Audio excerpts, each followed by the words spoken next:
The estimates are considered by many as an inseparable part of Scrum.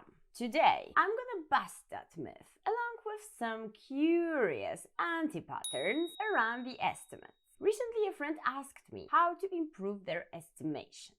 The team has been working together for a time now and has been performing pretty well. But of course, the estimates could be improved. He asked for advice, and his idea was to pause at the end of each sprint and re-estimate all the stories to evaluate if the estimates were correct. My advice was to put that energy and motivation into something else, more significant. For example, creating value. This only shows how quickly a tool can become an end in itself. Also, isn't expecting the estimates to be correct an oxymoron in itself? How to find the sweet spot? How can we use estimates in a helpful way so they don't distract us from what really matters, which is delivering value? What is your experience? Follow me on LinkedIn and let's bust those myths together. Let's go! Hi, I'm Maria and this is the Agile State of Mind. Welcome! Today we're gonna debunk the Scrum myth number 2, and that is that estimations in story points are a must in Scrum. We will go through the anti-patterns and I will explain why we shouldn't sweat so much about the estimates. You can also watch my video, Don't Sweat the Estimates, right here. In case you would like to remind yourself what are the estimates, you can also watch my video on how to estimate in story points, that is here. But today we're gonna focus on those anti-patterns and all the myths around estimations being mandatory in Scrum. Let's start with the fact that it's not only that people consider estimations part of Scrum, because this one is easy to check. What you need to do is going to the scrumguides.org, hitting Command and F, and there you go. You can check how many times the word estimates, estimations, or velocity appear in the guide. As you see, there's no mention of neither of them, not even the no estimates. As you know, the Scrum framework is incomplete on purpose.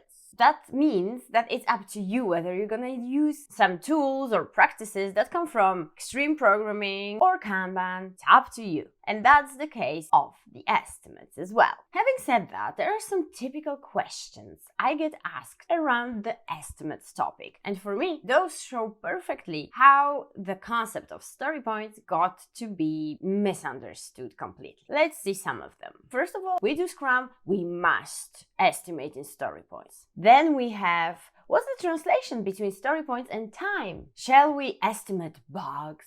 How do you estimate bugs? Should the team update the estimate of the stories during the sprint once more is known?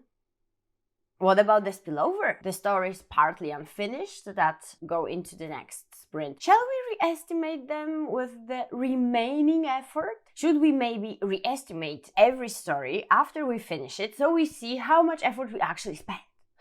And then the same happens to the bugs. Like, we cannot estimate bugs, we don't know how much they will take, so we will estimate each bug after we kill it. As you see, I'm being ironic about it and sarcastic maybe a bit. Do you see the overall pattern? We are getting obsessed by the estimates. So let's compare it with something real. Imagine you go on a weekend trip with your family. It's a bliss. And instead of appreciating the sights and enjoying the ride, you start sweating about the metrics, the speedometer's accuracy. You are going on a highway, 120 kilometers per hour, but you see that other cars are overtaking you. Does it mean the speedometer is wrong?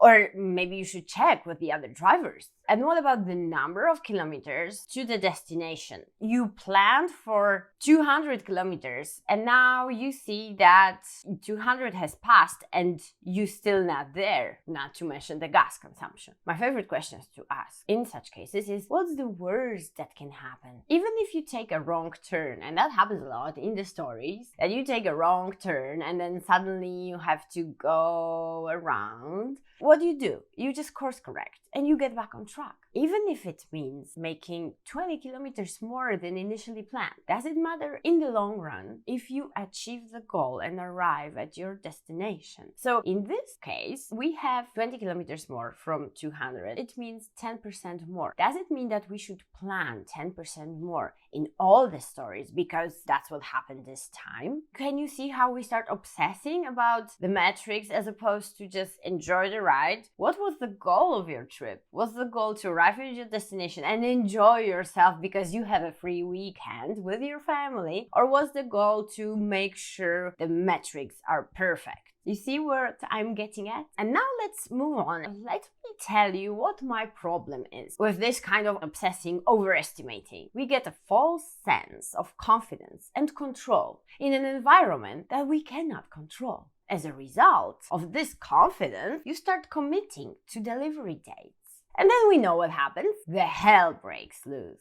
The stakeholders are convinced that the deadline will be met and they make their arrangements. The leadership is expecting results. There's no margin for mistakes or any other maneuver. And we know that we keep discovering what we didn't know and we couldn't know before starting the work, right? So what happens? People like us, the Scrum Masters, the Agile coaches, have to mitigate these false assumptions by creating an escalation process. So to mitigate a faulty process, you create another process on top of it in case there is an unforeseen occurrence.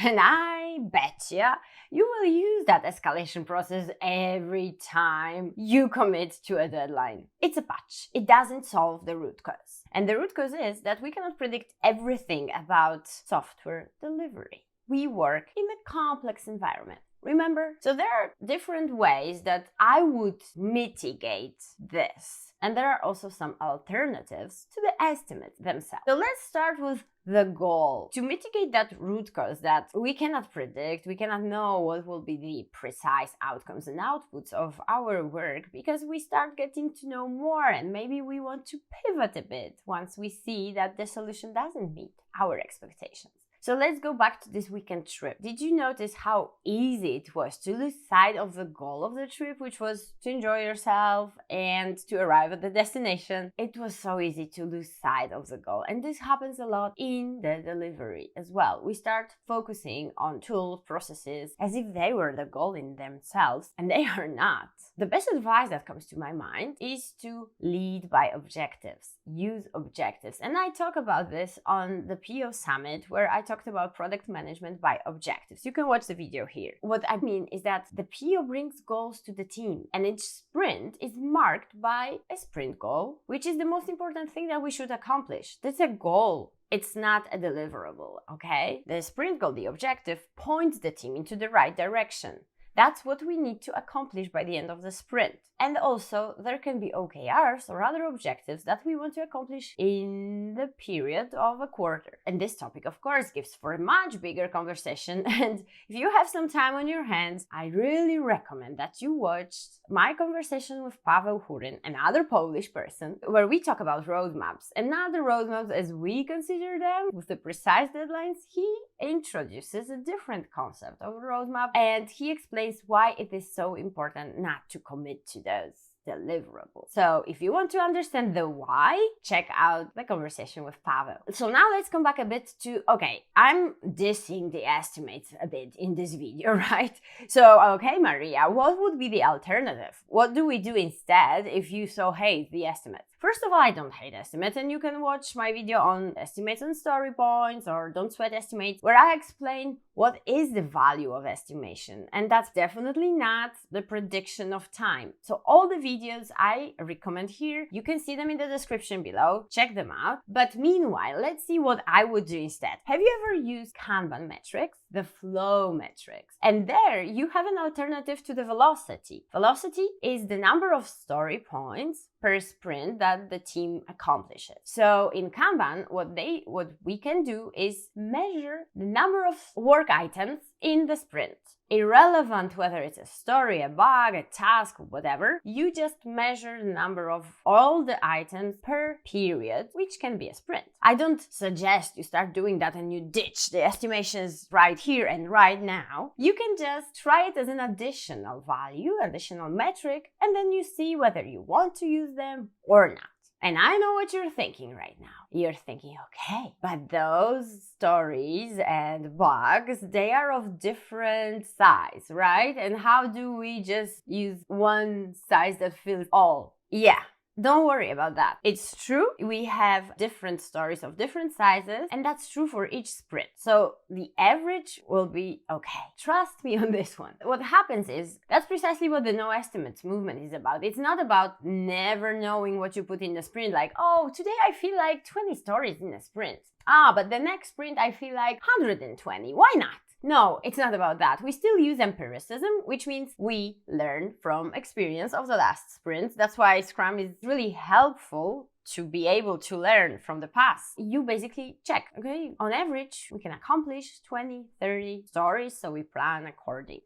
And this is such a more lightweight approach. You stop obsessing about estimations. I don't mean you should stop doing them. For me, the conversation around estimation, where everybody puts the points to the story and we talk why somebody put a 3 and the other person put a 13, that is the biggest value of estimations for me. You might still do that, but just don't obsess over the estimations. Use estimations as conversation starter and making sure we have a shared understanding of what needs to be done. That's that. That would be all for today. I know we went for a bit of different paths when it comes to this estimation dilemma.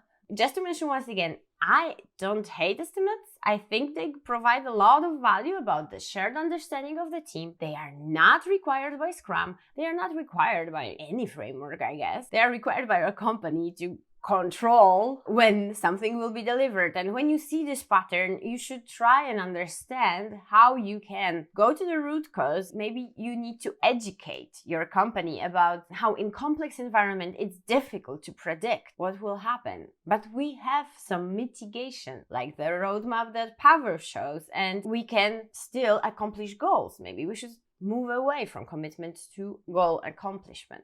So I provide you a little bit of different view of what you can do, even if you do Scrum. I hope that serves, and I hope that we will never hear again about this estimation obsession. Thanks for watching. Bye bye.